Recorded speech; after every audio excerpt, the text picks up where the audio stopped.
আসসালামু আলাইকুম ওয়া রাহমাতুল্লাহি ওয়া বারাকাতুহু।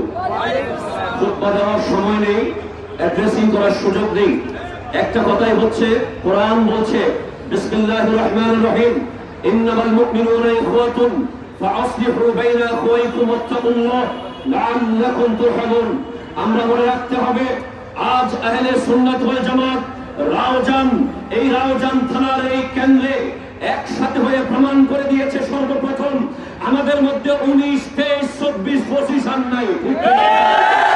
আমরা আহলে সুন্নাত ওয়াল জামাতের আকীদার উপরে সমস্ত তরুণরা এক হয়ে গেছি, আমাদের মুরব্বীরা এক হয়ে গেছে। সর্বপ্রথম এই কথা নিশ্চিত করুন আমার সাথে, আমরা একসাথে থাকতে পারবো কিনা আগে বলেন। থাকতে পারবো কিনা? আমাদের মধ্যে কোন নফসানিয়ত থাকতে পারবে না, কোন চেয়ারের লোভ থাকতে পারবে না, কোন ক্ষমতার লোভ থাকতে পারবে না। আমরা কর্মী হয়ে যাব, আমরা মাঠে কর্মী হয়ে আমাদের মাথার উপরে মন সাজিয়ে আমাদের মুরব্বীদেরকে দাঁড় করিয়ে দেবো। কথা বলে প্রত্যেকটা ঘরে ঘরে, প্রত্যেকটা অঞ্চলে অঞ্চলে, প্রত্যেকটা গ্রামে গ্রামে যারা নারায়ে তাকবীর, আল্লাহু আকবার, নারায়ে রিসালাত, ইয়া রাসূলুল্লাহকে মানবে, পীর যার যার, সুন্নিয়ত সবার, আল্লামা ফারুকী এই কথার উপরে একমত আছেন কি?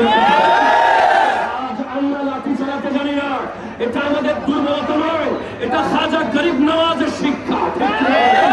আমরা গুলি করতে জানি না, আমরা গাড়ি ঘোরাতে জানি না, আমরা মানুষকে আক্রমণ করতে জানি না বলে আজ পর্যন্ত বাংলাদেশে ফারুকী হত্যার বিচার হয়নি। মনে রাখবেন, আমাদেরকে দাঁড়ান বলতে 1000 বার চিন্তা করতে হবে।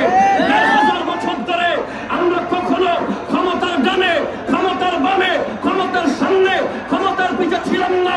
আমরা ক্ষমতা যারা যায় চেয়ারে আমরা তাদেরকে বসিয়েছি। ঠিক আমরা চেয়ারে বসাতেও পারি, চেয়ার থেকে নামাতেও পারি। যখন কুতুবউদ্দিন, ওই শাহাবুদ্দিন মোহাম্মদ গুরি ভারতে বিজয় লাভ করেছিল, গরিব নওয়াজকে বলেছিলেন আপনি মসনদে বসেন। খাজা গরিব নওয়াজ মসনদ চান নাই, তাদেরকে মসনদ দিয়ে দিয়েছেন। আমরা মসনদ চাই না, আমরা আল্লাহ রাসূলের সন্তুষ্টি চাই। আমরা বাংলার মানুষকে আকায়েদ আহলে সুন্নাতের উপরে রেখে জান্নাত নিশ্চিত করতে চাই। আসসালামু আলাইকুম ওয়া রাহমাতুল্লাহি ওয়া বারাকাতুহু। আসসালামু আলাইকুম ওয়া রাহমাতুল্লাহি ওয়া বারাকাতুহু। সময় কম, কথা শুধু একটাই, আজ কান্না করতে আসি নাই, অভিযোগ দিতে আসি নাই। বদর, উহুদ, হুনাইন, খন্দক, কারবালার বিজয়ের ইতিহাস রচনা করতে এসে গেছে। দেখে ভয় পাওয়ার কিছুই নয়।